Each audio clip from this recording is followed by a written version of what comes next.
Last week వచ్చే fall గురించి మనం ఒక ఎగ్జాంపుల్ తీసుకొని మాట్లాడాం. లైక్ కోవిడ్ దగ్గర నుంచి ఇప్పటివరకు అంత బిగ్గెస్ట్ ఫాల్ రాలేదు. ఈ వీక్లో వచ్చే ఫాల్ ఏదైతే ఉందో కోవిడ్ టైంలో వచ్చేంత ఫాల్కి అయితే మాత్రం మ్యాచ్ అవుతుంది. అంతకు ముందు ఇన్ బిట్వీన్లో వచ్చే ఫాల్స్ ఏవి కూడా ప్రెజెంట్ రైట్ నా అయితే మాత్రం మార్కెట్ ఫాల్కి అసలు దరిదాపుల్లో కూడా లేదు అని మనం మాట్లాడుకున్నాం.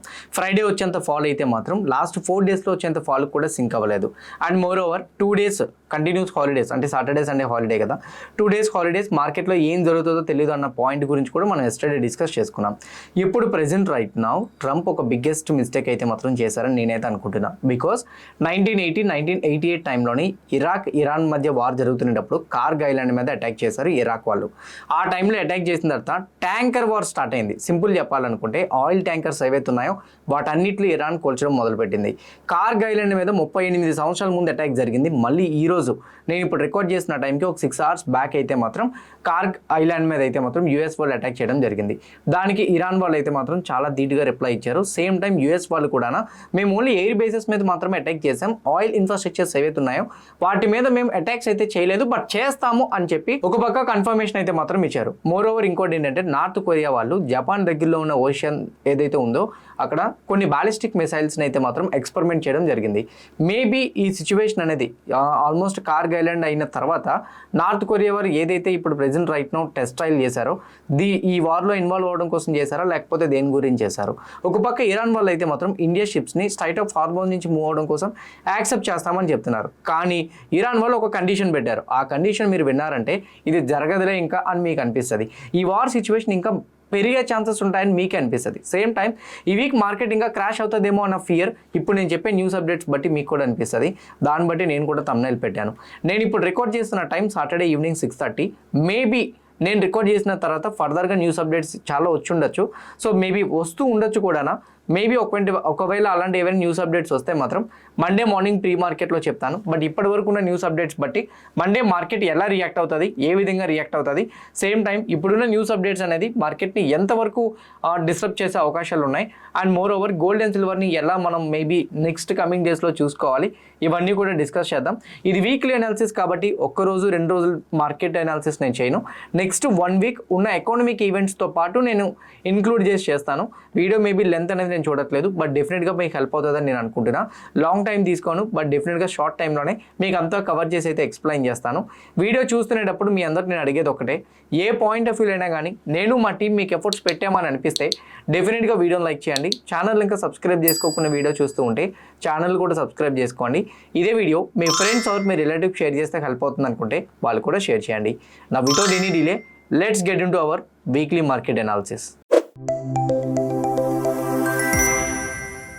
వీక్లీ అనాలిసిస్ చేసేటప్పుడు ఎప్పుడు కూడా నేను పాస్ట్ వీక్ గురించి మాట్లాడుతూ ఉంటాను. ఎందుకంటే లాస్ట్ వీక్లోని మేబీ 2 సినారియోస్ బట్టి మార్కెట్ రియాక్ట్ అవుతుంది. అయితే న్యూస్ లేకపోతే టెక్నికల్గా ఏదైనా ఒక ఇంపార్టెంట్ సపోర్ట్ లెవెల్ బ్రేక్ అయిపోయింది అనుకోండి, మోస్ట్లీ నెక్స్ట్ సపోర్ట్ లెవెల్ వరకు ఫాలో అవడానికి అవకాశాలు ఉంటాయి. అది నెక్స్ట్ వీక్ కంటిన్యూ అవ్వచ్చు. అండ్ అలానే లాస్ట్ వీక్ ఏదైనా ఒక న్యూస్ అప్డేట్స్ వల్ల మార్కెట్స్ క్రాష్ అయినాయి, ఈ వీక్ ఆ న్యూస్ అప్డేట్స్ క్యారీ చేయడానికి ఛాన్సెస్ తక్కువ ఉన్నాయనుకోండి. వీకెండ్స్లో ఏదైనా పాజిటివ్ న్యూస్ వచ్చి మార్కెట్స్ రికవరీ అవ్వడానికి ఛాన్సెస్ ఉండేటట్టు ఆ న్యూస్ అప్డేట్స్ కనిపించినాయి అనుకోండి. సో మేబీ మనకు తెలుస్తుంది అనమాట, ఓకే ఆ న్యూస్ అనేది ఈ వీక్ ఇంపాక్ట్ చేయకపోవచ్చు అని. అందుకే ఎప్పుడు కూడా లాస్ట్ వీక్ పెర్ఫార్మెన్స్ని మనం ఎప్పుడూ డిస్కస్ చేసుకోవాలి. వీక్లీ అనాలిసిస్ అంటే నెక్స్ట్ 1 వీక్ మనం అనాలిసిస్ చేసినప్పుడు లాస్ట్ వీక్ మార్కెట్లో ఏం జరిగిందన్నది క్లియర్గా తెలుసుకోవాలి. లాస్ట్ వీక్ మార్కెట్లో ఏం జరిగిందన్న దాని గురించి చూసుకుంటే నిఫ్టీ నేను 1 వీక్ టైం ఫ్రేమ్ పెట్టేశాను డైరెక్ట్గా. సో ప్రీవియస్ క్లోజింగ్ ప్రైస్ దగ్గర నుంచి అంటే ప్రీవియస్ వీక్ క్లోజింగ్ ప్రైస్ దగ్గర నుంచి నిఫ్టీ ఫాలో అయిన పర్సంటేజ్ మీరు చెక్ చేసుకుంటే అప్రాక్సిమేట్లీ 5.4% వరకు అయితే మాత్రం ఫాలో వచ్చింది. That is biggest crash since COVID 2020 అని కూడా మనం డిస్కస్ చేసుకున్నాం. మార్కెట్లో అంత సివియర్ ఫాల్ రైజ్ అవ్వడానికి రీజన్ యుఎస్, ఇరాన్, ఇజ్రాయెల్ యొక్క వార్ టెన్షన్సే. యుఎస్ వాళ్ళు ఇప్పటికీ కూడా బిగ్ వార్నింగ్స్ ఇవ్వడం, ఇరాన్ సైడ్ నుంచి supreme leader big statements US మీద ఇవ్వడం, అండ్ ఇంకోటి ఏంటంటే వార్ స్టాప్ చేస్తానని ట్రంప్ చెప్తుండగానే అటాక్స్ ఎక్కువగా కంటిన్యూ చేయడం. ఇరాన్ వాళ్ళు కూడా వార్ గురించి మాట్లాడుతూ మోర్ ఓవర్ డ్యామేజ్ అయిన అమౌంట్ ఏదైతే ఉందో దాన్ని అడుగుతూ ఒకవేళ అది ఇవ్వకపోతే స్ట్రైట్ ఆఫ్ హార్మోజ్ అయితే మాత్రం కంటిన్యూస్గా బ్లాక్ అయ్యి ఉంటుందని చెప్పడం. మోస్ట్లీ స్ట్రైట్ ఆఫ్ హార్మోజ్ గురించి మాట్లాడుకుంటే ఇప్పటికీ వార్ స్టార్ట్ అయ్యి నేను రికార్డ్ చేస్తున్న టైంకి అయితే 15వ రోజు, maybe 14 or 15 exact date 1 or 2 day miss అవ్వచ్చు, బట్ మోస్ట్లీ 15th డే అని నేను అనుకుంటున్నా. 15th day. సో ఒక ఇదే కానీ ఇంకొక 1 మంత్ కానీ కంటిన్యూ అయితే మాత్రం మొత్తం గ్లోబల్ పరంగా ఎకానమీ అనేది డిస్టర్బ్ అయిపోయే అవకాశాలు ఎక్కువగా ఉంటాయి. స్ట్రైట్ ఆఫ్ హార్మోజ్ అనేది గ్లోబల్ పరంగా చాలా బిగ్ ఇంపాక్ట్ చేస్తుందని ప్రీవియస్ వీడియోస్లో మనం మాట్లాడుకున్నాం. సో దానిని ఎక్కువగా స్ట్రెస్ చేసి ఇరాన్ వాళ్ళు కూడా మాట్లాడడం, అండ్ సేమ్ టైం వచ్చేసరికి ఇరాన్ వాళ్ళు గల్ఫ్ కంట్రీస్లో ఉన్న యుఎస్ వాళ్ళవి బ్యాంక్స్, సెంట్రల్ బ్యాంక్స్ ఏవైతే ఉన్నాయో వాటి మీద, సేమ్ టైం వచ్చేసరికి ఇజ్రాయిల్ వాళ్ళవి సెపరేట్గా ఆఫీసెస్ ఏవైతే ఉన్నాయి గల్ఫ్ కంట్రీస్లో వాటిని కూడా మోస్ట్లీ డిస్ట్రాయ్ చేస్తామని చెప్పడంతో ఈ వార్ సిచ్యువేషన్ ఇక్కడతో ఆగదేమో అన్న ఫియర్తో లాస్ట్ వీక్లో హెవీ ఫాల్ అయితే మాత్రం మనం చూడగలిగాం. ఇది లాస్ట్ వీక్ పరంగా. ఆ న్యూస్ అప్డేట్స్ అన్నీ కూడా ఈ వీక్ కూడా క్యారీ అవుతాయనంటే ఈ సాటర్డే సండేలో వార్ మూవీ సీజ్ ఫైర్ అయ్యేటట్టు కనిపిస్తున్నా, లేదా మన ఇండియాకి ఏదైనా ప్లాన్ బీస్ లాంటివి ఏవైనా మన ఇండియా వాళ్ళు ఇంప్లిమెంట్ చేస్తున్నా పాజిటివ్గా చూడొచ్చు. సో అదే ఇప్పుడు మనం మాట్లాడదాం. లాస్ట్ వీక్ ఉన్న అప్డేట్స్ ప్రకారంగా అయితే ఈ వీక్ మార్కెట్ ఫాలో అవ్వాల్సిందే, first point. Second one, technical అంటారా, లాస్ట్ వీక్లో ఇంపార్టెంట్ సపోర్ట్ లెవెల్ నిఫ్టీకి ఒకటి ఉంది. ఓకే, ఆ సపోర్ట్ లెవెల్ అనేది క్లియర్గా మీరు ఇక్కడ చూస్తే స్క్రీన్ మీద 24,370 అది బ్రేక్ అయిపోయింది. ఇంపార్టెంట్ సపోర్ట్ లెవెల్ బ్రేక్ అయిందంటే నెక్స్ట్ సపోర్ట్ లెవెల్ వరకు ఫాలో అవడానికి ఛాన్సెస్ ఉన్నాయి. ఫ్రీ ఫాల్ నిఫ్టీ 50కి అయితే మాత్రం 22,300 అంటే 800 పాయింట్లు ఈ వీక్ మార్కెట్లో ఫాలో అవడానికి ఛాన్సెస్ ఉంటుందని టెక్నికల్గా చెప్తుంది. ఇది పాస్ట్ వీక్ పెర్ఫార్మెన్స్. ఫ్రైడే 3:30కి మన మార్కెట్ క్లోజ్ అయిపోయినప్పటి నుంచి నేను ఇప్పుడు సాటర్డే ఆల్మోస్ట్ 6 o'clockకి రికార్డ్ చేస్తున్న టైం. సో ఈ ఇన్ బిట్వీన్ టైంలోని ఏంటేంటి న్యూస్ అప్డేట్స్ వచ్చినాయి, వారిలో ఎక్కడైనా పాజిటివ్ డెవలప్మెంట్స్ కనిపించినాయి అన్న దాని గురించి డిస్కస్ చేద్దాం. ఫస్ట్ వన్, మన మార్కెట్ క్లోజ్ అయిన తర్వాత యుఎస్ మార్కెట్స్ ఓపెన్ అయినాయి. యుఎస్ మార్కెట్స్ పరంగా చూసుకుంటే డౌ 180 పాయింట్స్ నెగిటివ్లో క్లోజ్ అయింది, నాస్డాక్ 210 పాయింట్స్ నెగిటివ్లో క్లోజ్ అయింది. మన Gift Nifty present right 25 points gap down opening చూపెడుతుంది. ఇండియన్ రూపీ అయితే 92.54 ఆల్ టైమ్ లో దగ్గర ఉంది. ఎఫ్ఐఐ 10,000 crores మార్కెట్లో సెల్ చేశారు. That is the biggest sell off from the last 6 months. ఇప్పటివరకు లాస్ట్ 6 monthsలో అంత పెద్ద సెల్ ఆఫ్ అయితే చేయలేదు. సో 10,000 కోట్లు ఎఫ్ఐఐ అయితే మాత్రం సెల్లింగ్ చేయడం జరిగింది. రూపీ ఆల్ టైమ్ లోకి వెళ్ళింది. ఈవెన్ కమోడిటీస్లో క్రూడ్ చూసుకుంటే 1.25% క్రాష్ అయితే సిల్వర్ 4% క్రాష్ అయింది. బ్రెంట్ ఆయిల్ 103 దగ్గర క్లోజ్ అయింది, which is an very big negative. Okay, and even crude oil WTI అయితే మాత్రం $99 per barrel కూడా వచ్చింది, which is another big negative. Present రైట్ను క్రూడ్ ప్రైస్ పైక్ అవుతుంది, రూపీ వీక్ అవుతుంది, ఎఫ్ఐ సెల్లింగ్ నెంబర్ పెరుగుతుంది. గ్లోబల్ మార్కెట్స్ నెగిటివ్లోనే క్లోజ్ అయినాయి. యాజ్ ఆఫ్ నౌ అయితే మాత్రం ఈ సెల్ ఆఫ్ కంటిన్యూ అవుతుందని అర్థమవుతుంది. యూఎస్ మార్కెట్స్ కరెక్షన్ అవ్వడానికి ఇంకో రీజన్ కూడా ఉంది. ఫ్రైడే ఈవినింగ్ వాళ్ళకి కొన్ని మ్యాక్రో ఎకనామిక్ డేటా పాయింట్స్ వచ్చినాయి. అన్ని బిగ్ పాజిటివ్గా అయితే మాత్రం రాలేదు, బట్ న్యూట్రల్గా వచ్చినాయి. Next week fed interest rate decision ఉందన్న టైంలోని ఇలాంటి టైంలో న్యూట్రల్ అప్డేట్స్ వచ్చినాయంటే డెఫినెట్గా ఫెడ్ ఇంట్రెస్ట్ రేట్ని అయితే మాత్రం కట్ చేయరు. ట్రంప్కి కావాల్సింది ఇంట్రెస్ట్ రేట్స్ కట్ చేయడం. బట్ ప్రెజెంట్ రైట్ను మార్కెట్ ఎక్స్పెక్ట్ చేస్తుంది కూడా ఇంట్రెస్ట్ రేట్స్ కట్ చేయకపోయినా పర్లేదు, పెంచకుండా ఉంటే చాలు. ఈ వార్ సిచ్యువేషన్స్ వల్ల వాళ్ళు ఏ స్టేట్మెంట్ చేస్తారనే ఫియర్ కూడా మార్కెట్లో ఉంది. అందువల్ల ఫ్రైడే యూఎస్ మార్కెట్స్లో డ్రాప్ అయితే కనిపించింది. ఇక్కడికి గ్లోబల్ అప్డేట్స్ పరంగా అయితే మాత్రం నెగిటివ్ సెనారియో కంటిన్యూ అవుతుందని మనకు తెలిసిపోతుంది మండేకి. ఓకే, నా ఇంకా నెగిటివ్ సెనారియో కంటిన్యూ అవుతుందని తెలియాలంటే మనకి ఏం చేయాలి, వార్ అప్డేట్స్ గురించి డిస్కస్ చేయాలి. ట్రంప్ వచ్చేసరికి ఒక ఇంటర్వ్యూ ఇవ్వడం జరిగింది. సో ఫాక్స్ న్యూస్ రేడియో అని చెప్పేసి దానికి ఫ్రైడే ఈవినింగ్ అయితే మాత్రం ట్రంప్ ఇంటర్వ్యూ ఇచ్చారు. అతను ఏం చెప్పారంటే ఈ వీక్తో జరిగిన అటాక్స్ ఏవైతే ఉన్నాయో ఇది జస్ట్ శాంపుల్ మాత్రమే, నెక్స్ట్ వీక్ చాలా బిగ్ వేలో ఉంటుంది అండ్ చాలా బిగ్ అటాక్స్ జరుగుతాయి. మేజర్ డ్యామేజ్ అనేది ఇరాన్కి ఇంకా ఎక్కువగా కనపడుతుంది.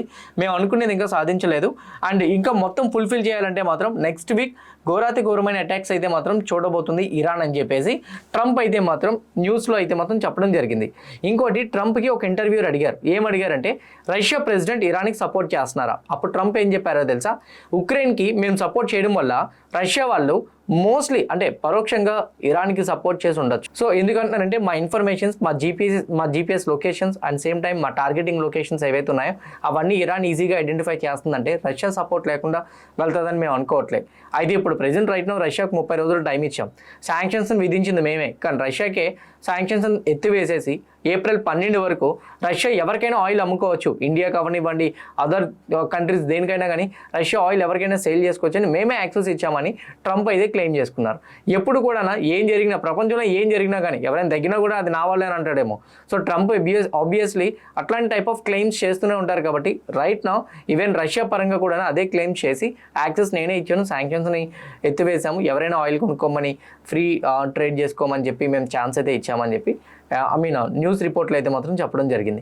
ఇక్కడిది ఇలా అయిపోతే దాని తర్వాత నెక్స్ట్ డే ఇమీడియట్గా Saturday early morning this is then Kharg island approximately 25 to 30 kilometers రేడియస్లో అయితే మాత్రం ఇది ఉంటుంది. ఇది ఇరాన్కి అయితే మాత్రం one of the biggest asset. ఎందుకంటున్నానంటే ఒక మనిషికి హార్ట్ అనేది ఎట్లనో ఇరాన్కి కూడా ఈ కార్గ్ ఐలాండ్ అనేది అట్లా. 90% ఆఫ్ ద ఆయిల్, ఇరాన్కి కావాల్సిన మొత్తం ఆయిల్ ఎక్కడి నుంచే షిప్మెంట్ జరుగుతుంది, ఇక్కడి నుంచి అంతటికి వెళ్తుంది అనమాట. మోస్ట్లీ అందులో 80 to 90% ఆయిల్ని, ఫర్ ఎగ్జాంపుల్ 100 barrels కానీ ఒకవేళ ప్రొడ్యూస్ చేస్తే షిప్మెంట్ జరిగితే అందులో 90 barrels అయితే మాత్రం చైనానే కొంటుంది. 90 barrels, అది కూడా యువాన్లో కొంటుంది అనమాట. ఈ ఐలాండ్ అనేది ఇరాన్కి చాలా ఇంపార్టెంట్ వన్. అయితే ఇరాన్ ఎకానమీని దెబ్బతీయాలనుకుంటే దీని మీద ఫస్ట్ రోజే యూఎస్ వాళ్ళు అటాక్ చేయాలి. ఎందుకు అటాక్ చేయలేదంటే ఇరాన్ ఎకానమీనే దెబ్బతీసేస్తే మాత్రం డెఫినెట్గా ఇరాన్ వాళ్ళు ఊరుకోరు. అప్పుడు ఏం చేస్తారంటే చుట్టూ ఉన్న అన్ని ఆయిల్ ట్యాంకర్స్ ఏవైతే అవన్నీ పేల్చి పారేస్తారు. ఆల్రెడీ ఈ ఎగ్జాంపుల్ సెట్ అయ్యి ఉంది. అది ఎప్పుడు జరిగిందంటే 1980 నుంచి 1988 టైంలో 8 సంవత్సరాలు ఇరాన్కి ఇరాక్ మధ్య యుద్ధం జరుగుతున్నప్పుడు ఇరాక్ వాళ్ళు ఈ కార్గ్ ఐలాండ్ మీద అటాక్ చేస్తారు. ఎప్పుడైతే కార్గ్ ఐలాండ్ మీద అటాక్ చేశారో ఇమీడియట్గా ఇరాన్ వాళ్ళు ఇరాక్కి సపోర్ట్ చేసే కంట్రీస్ ఏవైతే ఉన్నాయో మొత్తం అన్ని కంట్రీస్ ఆయిల్ ట్యాంకర్స్ని పేల్చేశారు. అండ్ ఇంకోటి ఇరాక్ వైపు ఒక్క షిప్ వెళ్ళకుండా చేశారు. ఆ టైంలో ఆయిల్ హ్యూజ్ వేలో పెరిగిపోయింది ఆయిల్ ప్రైజెస్ అనేవి. 8 సంవత్సరాలు ఏకదాటిగా యుద్ధం జరిగినప్పుడు ఆయిల్ ప్రైజెస్ బిగ్ వేలో రైజ్ అయినాయి. సేమ్ టైం గ్లోబల్ పరంగా చాలా బిగ్ ఇంపాక్ట్స్ పడినాయి. ఆ తర్వాత 1989లోని మోస్ట్ వార్ అనేది స్టాప్ అయింది. ఇప్పుడు ఎగ్జాక్ట్లీ అదే జరిగింది. ఈ కార్గ్ ఐలాండ్స్ మీద యూఎస్ వాళ్ళు ఎర్లీ మార్నింగ్ అటాక్ చేశారు. ట్రంపే డైరెక్ట్గా వీడియోని రిలీజ్ చేశారు అతను ట్రూత్ సోషల్ మీడియాలోనే. ఈ వీడియోని రిలీజ్ చేసి అతను ఏం చెప్పారంటే, మేమైతే మాత్రం ప్రెజెంట్ రైట్ నౌ ఐలాండ్కి సంబంధించిన ఆయిల్ ఇన్ఫ్రాస్ట్రక్చర్స్ ఏవైతే ఉన్నాయో వాటిని మేము టచ్ చేయలేదు. కానీ ఇరాన్వి కొన్ని ఎయిర్ డిఫెన్స్ సిస్టమ్స్ ఉన్నాయి అక్కడ. సేమ్ టైం మిసైల్స్ ఉన్నాయి. అట్లనే ఏరోప్లైన్స్ అలా హెలికాప్టర్స్ ల్యాండ్ అయ్యే ప్లేస్ ఉంటుంది కదా, ఆ ప్లేస్ని మేము అటాక్ చేసాం. అండ్ అంతకు మించి మేము ఆయిల్ ఇన్ఫ్రాస్ట్రక్చర్ని టచ్ చేయొద్దని చెప్పి ముందుగానే మా నేవల్ ఆఫీసర్స్కి చెప్పేసాం. దాన్ని టచ్ చేయలేదు. అయితే దాన్ని టచ్ చేయడం పెద్ద మ్యాటర్ కాదు. స్ట్రైట్ ఆఫ్ హార్మోజ్లో కానీ ఏదైనా ఆయిల్ ట్యాంకర్ని కానీ ఇంకోసారి పేలిస్తే మాత్రం డెఫినెట్గా దాన్ని మేము టచ్ చేయాల్సిన అవసరం ఉంటుంది అని చెప్పి క్లియర్ కట్గా ట్రంప్ అయితే చెప్పేశారు. స్ట్రైట్ ఆఫ్ హార్మోజ్ని వదిలిపెట్టబోమో అని ఆల్రెడీ ఇరాన్ వాళ్ళు చెప్తే ఇప్పుడు ప్రెజెంట్ రైట్నో దాన్ని కానీ మీరు కానీ వదిలిపెట్టకపోతే మేము కార్గ్ ఐలాండ్ మీద అటాక్ చేస్తామని యూఎస్ వాళ్ళు చెప్పారంటే మాత్రం వీళ్ళు ఎలానో వదిలిపెట్టరు. కార్గ్ ఐలాండ్ మీద అటాక్ జరుగుతుంది. అటాక్ కానీ జరిగింది అని అంటే జరగకూడదని అనుకుందాం. ఎందుకో తెలుసా, యుద్ధం అనేది పక్కన పెట్టేద్దాం, స్టాక్ మార్కెట్లో మన ఇన్వెస్ట్మెంట్ ఆపర్చునిటీస్ వస్తాయనేది పక్కన పెట్టేద్దాం. సామాన్యమైన ప్రజలు, ఒక below middle class family persons అందరూ కూడా, బిలో మిడిల్ క్లాస్ ఫ్యామిలీ కాదు even middle class family persons కూడా చాలా వరకు ఎఫెక్ట్ అవుతారండి. సో నేను రీల్స్ కూడా చేస్తున్నాను, మీకు వస్తున్నాయో లేదో నాకు తెలియదు. బీటీ మనీ టాక్స్ అని మన సెకండ్ ఛానల్ ఉంది, కాబట్టి నేను ఎండ్ కార్డ్లో పెడతాను చూడండి. అందులో ప్రతిసారి నేను వార్ మీద అప్డేట్స్ మీద రీల్స్ చేస్తూనే ఉన్నాను. అండ్ 200% మనం యూజ్ చేసే ప్రతి ప్రోడక్ట్ ప్రైజెస్ పెరిగిపోతాయి. మేజర్గా ఫెర్టిలైజర్స్ రిలేటెడ్వి, laptop and mobile phones, electronics, solar panels and అంతేకాదు ఆయిల్, ఎల్పిజి. ఇప్పుడు ఆల్రెడీ గ్యాస్ యొక్క కొరత స్టార్ట్ అయింది. ఇవన్నీ రెస్టారెంట్స్ క్లోజ్ అవుతాయి. జొమాటో, స్విగ్గీ డెలివరీ బాయ్స్కి ఉద్యోగాలు ఉండవు. ఒక కామన్ పర్సన్కి చాలా ఇంపాక్ట్ పడుతుంది. అయితే ఇప్పుడు రైట్నో ఈ కార్గ్ మీద అటాక్ చేయడంతో చాలా వరకు ఇరాన్ సైడ్ నుంచి అయితే మాత్రం ఫోర్సెస్ రెడీ చేసుకుంటున్నారు, అటాక్స్ స్టార్ట్ అవుతాయని చెప్పి. అయితే ఈ కార్కి అటాక్ చేసిన తర్వాత ట్రంప్ ఇచ్చిన వార్నింగ్కి ఇరాన్ వాళ్ళు యాక్సెప్ట్ చేశారు. నువ్వు ఇచ్చిన వార్నింగ్ ఏదైతే ఉందో మేము యాక్సెప్ట్ చేస్తాం, ఎందుకంటే మాకు ఇది ఒక హార్ట్ బీట్ లాంటిది. నువ్వు దాని మీద అటాక్ చేస్తామని చెప్తున్నావు, మాకు భయం వేస్తుంది. కాకపోతే మాదొక కండిషన్, స్ట్రైట్ ఆఫ్ హార్మోజ్ నుంచి మేము రిలీజ్ చేస్తాం. కానీ మా కండిషన్ ఏంటో తెలుసా? మా కండిషన్ స్ట్రైట్ ఆఫ్ హార్మోజ్ నుంచి రిలీజ్ చేస్తాము. మా దగ్గర నుంచి అంటే స్ట్రైట్ ఆఫ్ హార్మోజ్ నుంచి వెళ్ళే ప్రతి ఆయిల్ ట్యాంకర్ కూడా పెట్రో డాలర్ కాకుండా పెట్రో యువాన్లోని ట్రేడ్ డీల్ చేసుకోవాలని చెప్పారు. అంటే సింపుల్ చెప్పాలంటే ఒక బ్యారెల్ ఆయిల్ కొనాలంటే మాత్రం డాలర్ నుంచి కొనాలి. ఏ కంట్రీ అయినా సరే, అది ఇండియా అయినా కానీ, చైనా అయినా కానీ, తైవాన్ అయినా చైనా చైనా వచ్చేసరికి ఇరాన్ నుంచి కొనుక్కుంటుంది.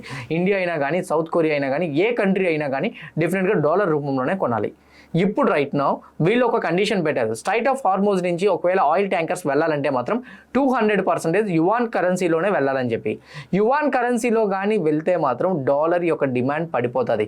1974లో పెట్రో డాలర్ని ఏదైతే తీసుకొచ్చారో ఇప్పుడు present right now petro dollar as of now continue అవ్వదు. ఒకవేళ అలా జరిగితే దానికి యూఎస్ 200% ఒప్పుకోదు. ఇది మనీ వార్ అని చెప్పి ఇప్పుడే అర్థమవుతుంది చాలామందికి. ఎందుకంటే 50 సంవత్సరాలు మాత్రమే యూఎస్కి సౌదీ అరేబియాకి డీల్ అయితే జరిగింది. అయితే 50 సంవత్సరాలు కాదు, బేసికల్ టైం లిమిట్ పెట్టుకోలేదు, కానీ అగ్రిమెంట్కి 50 yearsకి రెన్యువల్ చేయాలి. 2024 తోటి ఆ అగ్రిమెంట్ టెన్యూర్ అయిపోయింది, జూన్తో అయిపోయింది అనుకుంటా. 2024కి అయిపోయింది కాబట్టి ఇప్పుడు ప్రెజెంట్ రైట్ నౌ జరిగిపోయి ఆల్రెడీ 1.5 year అవుతుంది. కానీ డాలర్ని ఎవరు తీసుకోలేదు, ఎందుకంటే చాలా కంట్రీస్ దగ్గర డాలర్ రిజర్వ్స్ ఉన్నాయి. ఒకేసారి డాలర్ని మార్చేస్తే ఆ రిజర్వ్స్ పెట్టుకున్న అమౌంట్ అంతా ఇంకా వాల్యూ పోయినట్టే. అందువల్ల నాకు తెలిసి యాక్సెప్ట్ చేయలేదని నేను అనుకుంటున్నాను. ఇప్పుడు ప్రెజెంట్ రైట్ను యువాన్ కరెన్సీలోనే ఏదైతే ఆయిల్ ప్రెజెంట్ రైట్ను ట్రేడ్ చేయాలని చెప్తున్నారు ఇరాన్ వాళ్ళు, దాన్ని యూఎస్ వాళ్ళు కంటిన్యూ చేయరు. ఒకవేళ కానీ యూఎస్ వాళ్ళు దానికి ఒప్పుకున్నారంటే మాత్రం డెఫినెట్గా డాలర్ డిమాండ్ పడిపోతుంది. యూఎస్ నెంబర్ 1 కంట్రీగా ఉండడం అయితే మాత్రం చాలా కష్టం, అది ట్రంప్ ఒప్పుకోరు. ఈ వార్ సిచ్యువేషన్ కంటిన్యూ అవుతుందని ఆల్రెడీ మనకు అర్థమైపోతుంది. ఇంకోటి ఏంటంటే ఇక్కడ ఇంకొక క్లారిటీ నాకు రానిది ఏంటంటే, నేను న్యూస్ రిపోర్ట్ చేస్తున్న టైంకి మార్నింగ్ ఒక న్యూస్ అప్డేట్ని చూశాను. నిన్న ఇండియాకి 2 షిప్స్ వచ్చినాయని చెప్పారు. దానికి ఇరాన్ వాళ్ళు కూడా యాక్సెప్ట్ చేశారు, అది నిజంగానే వచ్చినాయని చెప్పి. తర్వాత ఇంకోటి ఏంటంటే, ఇరాన్ యొక్క బ్రాండ్ అంబాసిడర్స్ నిన్న సోషల్ మీడియాలోని ఒక వీడియో వచ్చింది, అది మనీ కంట్రోల్లో నేను చూశాను. సో బయట న్యూస్ ఛానల్స్లో కూడా వస్తున్నాయి. ఇరాన్ బ్రాండ్ అంబాసిడర్ ఇండియా ఇరాన్కి ఇద్దరి మధ్య కూడా గుడ్ రిలేషన్షిప్పే ఉంది. మాకు చాలా వరకు కొన్ని క్రిటికల్ సిచ్యువేషన్స్లో ఇండియా సాయం చేసింది, మేము కూడా ఇండియాకి సాయం చేశాము.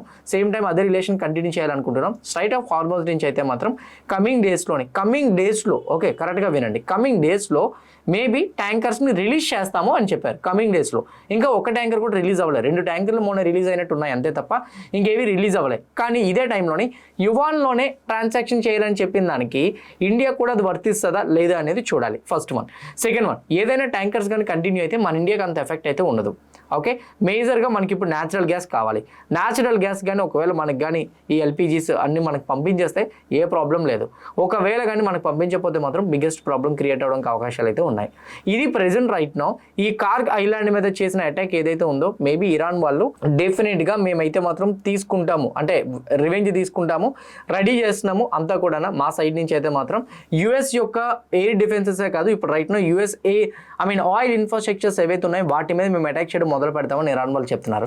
ఇప్పుడు 6 అయింది, రేపు ఈవినింగ్ 6 లోపు లేదా మండే మార్నింగ్ 8 లోపు ఎక్కడైనా కానీ ఇరాన్ వాళ్ళు కానీ యుఎస్ ఆయిల్ ఇన్ఫ్రాస్ట్రక్చర్స్ మీద అటాక్ చేస్తే యుఎస్ డెఫినెట్గా కార్గ్ ఐలాండ్ మీద అటాక్ చేస్తుంది. ఇది మండే నిఫ్టీ 50 1000 పాయింట్లు గ్యాప్ డౌన్ ఓపెన్ అయినా మనం ఆశ్చర్యపోవాల్సిన అవసరం లేదు.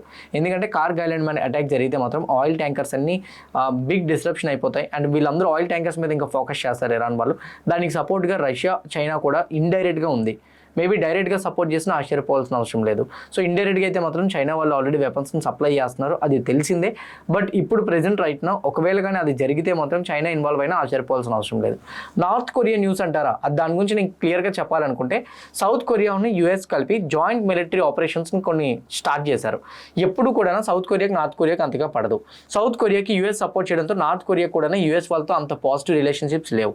South Korea and present right US వాళ్ళు కూడా జాయింట్ మిలిటరీ ఆపరేషన్స్ కంటిన్యూ చేస్తున్నట్టు, సేమ్ టైం కొన్ని మిసైల్స్ పరంగా అయితే మాత్రం ట్రేడ్ అగ్రిమెంట్ జరిగినట్టు అప్డేట్స్ ఉన్నాయి. ఇలా జరిగింది కాబట్టి ఎప్పటికైనా కానీ వీళ్ళు మనకి థ్రెట్గా మారుతారనే రీజన్తో ముందుగానే మేము యుద్ధానికి సిద్ధంగా ఉన్నామని చెప్పి యూఎస్కి సౌత్ కొరియాకి ఒక పక్క తెలియజేయడం కోసం ఎవరూ లేని ప్రదేశంలోని జపాన్ దగ్గర ఒక జలసముద్రం ఉంటే అందులోని 9 బ్యాలిస్టిక్ మిసైల్స్ని ప్రయోగం చేశారు వాళ్ళు. సో దీన్ని బట్టి మోస్ట్లీ ఇరాన్ వార్లో వాళ్ళు ఇన్వాల్వ్ అవ్వరు, కానీ సౌత్ కొరియాకి యూఎస్కి నేను రెడీగా ఉన్నాను, మీరు కానీ ఆ అగ్రిమెంట్స్ కానీ కంటిన్యూ చేస్తే అని నీట్గా ఆ నార్త్ కొరియా వాళ్ళు అయితే మాత్రం మెసేజ్ ఇవ్వడం జరిగింది. ఇంకో పక్క సోషల్ మీడియాలోని నేతాన్యూ చనిపోయారని చెప్తే వస్తుంది, కానీ నేతాన్యూ చనిపోలేదని చెప్పి అవి ఫాల్స్ ఎలిగేషన్ అని చెప్పి. సో కొంతమంది రీసెంట్ ఇచ్చిన ఇంటర్వ్యూలోని నేతాన్యూకి 6 ఫింగర్స్ ఉంటాయి కానీ 5 ఫింగర్సే కనపడుతున్నాయి, ఏ వీడియో అది క్లారిటీ లేదు, బ్లర్ ఉంది అని చెప్తున్నారు. బట్ కాకపోతే నేతాన్యూ బ్రతికే ఉన్నారని, మోస్ట్లీ అతను ఆపరేషన్స్ కంటిన్యూ చేస్తున్నారని, అతను యాజ్ ఆఫ్ నో వార్లో చాలా యాక్టివ్గా పార్టిసిపేట్ అయ్యి ఉన్నారని ఇజ్రాయెల్ వాళ్ళు చెప్తున్నారు. ఏదైనా కానీ అఫీషియల్ న్యూస్ అప్డేట్స్ నుంచి వస్తేనే నమ్మండి, ఇలాంటి ఫేక్ న్యూస్ రిపోర్ట్స్ని పెద్దగా బిలీవ్ చేయొద్దని ఇజ్రాయెల్ నుంచి ఇంట్రెస్టింగ్ మీడియా ఛానల్స్ ఏవైతే ఉన్నాయో అవన్నీ అప్డేట్ ఇచ్చినాయి. మోర్ ఓవర్ ఈ అటాక్ ఇలానే కంటిన్యూ అయితే మాత్రం గోల్డ్ అండ్ సిల్వర్ మీద బిగ్ ప్రెజరే కనపడుతుంది. బికాజ్ ఎందుకు అంటున్నారంటే యాజ్ ఆఫ్ నౌ మార్కెట్స్ పరంగా చూసుకుంటే గోల్డ్ అండ్ సిల్వర్లో డాలర్ స్ట్రెంథన్ అవడం వల్ల పడుతుంది. సో మేబీ ఒకవేళ డాలర్ స్ట్రెంథన్ అవ్వకుండా డాలర్ వీక్ అవ్వడం మొదలుపెట్టింది అనుకోండి, స్టిల్ గోల్డ్ అండ్ సిల్వర్ పడడానికి చాలా తక్కువ ఛాన్సెస్ ఉంటాయి. ఎందుకో తెలుసా, ఇన్ఫ్లేషన్స్ ఇప్పుడిప్పుడే పెరగడం స్టార్ట్ అవుతున్నాయి. ఇన్ఫ్లేషన్స్ పెరుగుతున్న టైంలో సెంట్రల్ బ్యాంక్స్ ఎవరు కూడా ఇంట్రెస్ట్ రేట్స్ని కట్ చేయరు. ఈ వీక్ మార్కెట్స్కి one of the macro economic data, even war close అయిపోయినా కానీ సీజ్ ఫైర్ అనౌన్స్ చేసినా కానీ వెన్స్డే మనకి చాలా ఇంపార్టెంట్ ఈవెంట్ ఉంది, that is US Fed interest rate decision. Wednesday night almost 12 o'clockకి ఫెడ్ ఇంట్రెస్ట్ రేట్ డెసిషన్ ఉంటుంది. ఫెడ్ రేట్ కట్ చేయరని చెప్పి ఆల్రెడీ మార్కెట్ ఎక్స్పెక్ట్ చేస్తుంది. ఒకవేళ కానీ రేట్ కట్ చేయనని అన్చేంజ్డ్గా పెట్టినా పర్లేదు, నెక్స్ట్ కమింగ్ డేస్లోనే నేను మరి ఇంకొక 1 year రేట్ కట్ చేయను, మోస్ట్లీ ఇంట్రెస్ట్ రేట్స్ నేను పెంచుతానని కానీ ఫెడ్ చెప్పారంటే మాత్రం మార్కెట్స్ ఇంకా హెవీగా క్రాష్ అవడానికి అవకాశాలు ఉంటాయి. ఎందుకంటే రేట్ కట్స్ ఇప్పుడు ప్రెసెంట్ రైట్ మార్కెట్స్ అన్ని ఎక్స్పెక్ట్ చేస్తున్నారు, కానీ ఇన్ఫ్లేషన్ పెరుగుతున్న టైంలో రేట్ కట్ చేయర్లండి, అది 100% తెలిసిందే. కానీ పెంచుతామని చెప్పారంటే మాత్రం అది బిగ్ నెగిటివ్. ఇంకోటి ఏంటంటే ఇంట్రెస్ట్ రేట్స్ పెంచితే గోల్డ్ అండ్ సిల్వర్ ప్రైజెస్ పెద్దగా మూవ్ అవ్వవు. గోల్డ్ అండ్ సిల్వర్ ప్రైజెస్ అనేది హెవీగా డిక్లైన్ అవడానికి అవకాశాలు ఎక్కువగా ఉంటాయి. నేను ఇప్పుడు రికార్డ్ చేస్తున్న టైంకి అయితే మాత్రం సిల్వర్ ఆల్రెడీ అప్రాక్సిమేట్లీ సిల్వర్ అయితే మాత్రం 4% నెగిటివ్లో ట్రేడ్ అవుతుంది. గోల్డ్ అయితే 6.7% నెగిటివ్లో ట్రేడ్ అవుతుంది. గోల్డ్ అండ్ సిల్వర్లో 24/7 ఇందులో ట్రేడింగ్ జరుగుతుంటుంది. ఈవెన్ బిట్ కాయిన్లో కూడా మీరు యాక్టివ్గా ట్రేడ్ చేద్దాం అనుకుంటే కింద కామెంట్ బాక్స్లో డెల్టా ఎక్స్చేంజ్ రిఫరల్ లింక్ ఇస్తున్నా, ఆ లింక్ క్లిక్ చేసి అకౌంట్ ఓపెన్ చేసుకోండి. డెఫినెట్గా మీకైతే హెల్ప్ అవుతుంది. ఇప్పుడున్న న్యూస్ అప్డేట్స్ ప్రకారం అయితే మార్కెట్ వీక్ ఓపెనింగ్ అని మనకు తెలుస్తుంది. కానీ వన్ థింగ్ గుర్తుపెట్టుకోండి, ఏదైనా చిన్న పాజిటివ్ వచ్చినా మార్కెట్స్ హెవీగా రికవరీ అవ్వడానికి ఛాన్స్ ఉంటుంది. అది చెప్పడానికి కారణం ఏంటంటే RSI 1 వీక్ టైం ఫ్రేమ్లో నేను RSIని పెట్టుకుంటే 30.43 ఉంది. 1 వీక్ టైం ఫ్రేమ్లో ఎప్పుడైనా RSI 28 బిలో 25కు వస్తుంది అని అంటే ఎనీ టైం చిన్న పాజిటివ్ అప్డేట్ కనిపించినా హ్యూజ్ షార్ట్ కవరింగ్ కనపడుతుంది. లాంగ్ బిల్డప్ కన్నా షార్ట్ కవరింగ్ చాలా హెవీగా మూమెంటం ఇస్తుంది. కాబట్టి ఇక్కడ నుంచి షార్ట్ పొజిషన్స్ బిల్డ్ చేసే వాళ్ళు చాలా హెడ్జింగ్ పొజిషన్స్ని పెట్టుకొని బిల్డ్ చేయండి. లేకపోతే మాత్రం నాకెడ్ షార్ట్ పొజిషన్స్ తీసుకుంటే ఎనీ టైం రికవరీ వస్తే బిగ్ లాస్ట్ మీరు వెళ్ళే ఛాన్స్ ఉంటుంది. యాజ్ ఆఫ్ నో నిఫ్టీ అయితే మాత్రం ఫ్రీ ఫాల్ 22,340 వరకు వస్తుంది అనేటట్టు అయితే మాత్రం కనపడుతుంది. On the other side Sensex పరంగా చూసుకుంటే కరెంట్లీ సెన్సెక్స్ కూడా ఒక ఇంపార్టెంట్ సపోర్ట్ లెవెల్ ఉంది. యాజ్ ఆఫ్ నో సెన్సెక్స్కున్న సపోర్ట్ లెవెల్ అయితే మాత్రం కరెంట్లీ 72,600, ప్రెజెంట్ రైట్ నో 74,500 ఉంది. 2,000 పాయింట్స్ సెన్సెక్స్లో కూడా ఫ్రీ ఫాల్ వచ్చేటట్టు అయితే మాత్రం కనపడుతుంది. బ్యాంక్ నిఫ్టీ కూడా ఒక ఇంపార్టెంట్ స్వింగ్ లో అయితే మాత్రం ఉంది. 53,260 అది బ్రేక్ అవుతుందని నేను అనుకుంటున్నాను. నెక్స్ట్ ఇమీడియట్గా ఇంకో సపోర్ట్ లెవెల్ ఉంది 49,700. ఎనీథింగ్ 53,600 బ్రేక్ అయితే 49,700 రావచ్చు. డైరెక్ట్ రాకపోవచ్చు, ఎందుకంటే ఇది no trading zone. Last time ఇది నో ట్రేడింగ్ జోన్గానే బిహేవ్ చేసింది కాబట్టి అలానే ఉంటుంది అనుకుంటున్నా. వెన్ ఇట్ కమ్స్ టు ఫిన్ నిఫ్టీకి ఉన్న ఇంపార్టెంట్ సపోర్ట్ లెవెల్ అయితే మాత్రం కరెంట్లీ ఫిన్ నిఫ్టీకి ఉన్నది 24,900. అండ్ దాని బిలో ఒకవేళ అది బ్రేక్ అయితే మాత్రం ఫిన్ నిఫ్టీకి నెక్స్ట్ ఉన్న support level 22,380. And anything 24,900 break అయితే 22,380 వరకు మనం ఫాల్ చూడడానికి ఫిన్ నిఫ్టీకి అయితే ఛాన్సెస్ ఎక్కువగా ఉంటాయి. ఇవి మేజర్గా ఉన్న వీక్లీ అప్డేట్స్ అయితే మాత్రం. Next week India WPI inflation data కూడా ఉంది. మండే అయితే మాత్రం అదే Monday US manufacturing production data, US industrial production data కూడా ఉంది. ట్యూస్డే ఏ ఈవెంట్స్ లేవు. Wednesday euro area inflation data, US fed interest rate decision కూడా ఉంది. UK ఇంట్రెస్ట్ రేట్ డెసిషన్ కూడా ఉంది. Euro area interest rate decision కూడా ఉంది. అండ్ మోస్ట్లీ నెక్స్ట్ వీక్ అంతా కూడా మానిటరీ పాలసీస్ డెసిషన్సే ఉన్నాయి కాబట్టి గ్లోబల్ మార్కెట్స్ని ఇది కూడా ఒక పక్క ట్రిగర్ చేయడానికి అవకాశాలు ఉంటాయి. మ్యాక్రో ఎకనామిక్ డేటా పాయింట్స్ పరంగా ఇవి కూడా ఫోకస్ చేయండి. అండ్ ఓవరాల్ వ్యూ చూసుకుంటే నెగిటివ్ సెంటిమెంట్ కంటిన్యూ అవ్వచ్చు. Any ceasefire announcement, India strait of హార్మోజ్లో షిప్స్ని కానీ పాస్ చేస్తాము, $1 రూపంలోనే పాస్ చేస్తామని చెప్తే మేబీ మండేకి మార్కెట్స్ కొంచెం బ్రీత్ తీసుకునే ఛాన్సెస్ ఉన్నాయి, లేకపోతే ఫాల్ అయితే కంటిన్యూ అవుతుంది. అండ్ క్లియర్ కట్గా ఈచ్ అండ్ ఎవ్రీథింగ్ కూడా నేను ఎక్స్ప్లెయిన్ చేసిన మీకు అర్థమైంది అనుకుంటున్నా. ఎవ్రీథింగ్ హెల్ప్ అయింది, కాంటెంట్ కూడా మీకు నచ్చిందని అనుకుంటే డెఫినెట్గా వీడియోని లైక్ చేయండి. ఛానల్ ఇంకా సబ్స్క్రైబ్ చేసుకోకుండా వీడియో చూస్తూ ఉంటే ఛానల్ కూడా సబ్స్క్రైబ్ చేసుకోండి. ఇదే వీడియో మీ ఫ్రెండ్స్ ఆర్ మీ రిలేటివ్ షేర్ చేస్తే హెల్ప్ అవుతుంది అనుకుంటే వాళ్ళు కూడా షేర్ చేయండి. See all Monday morning at 8 AM in pre-market analysis. Happy weekend everyone. Bye-bye.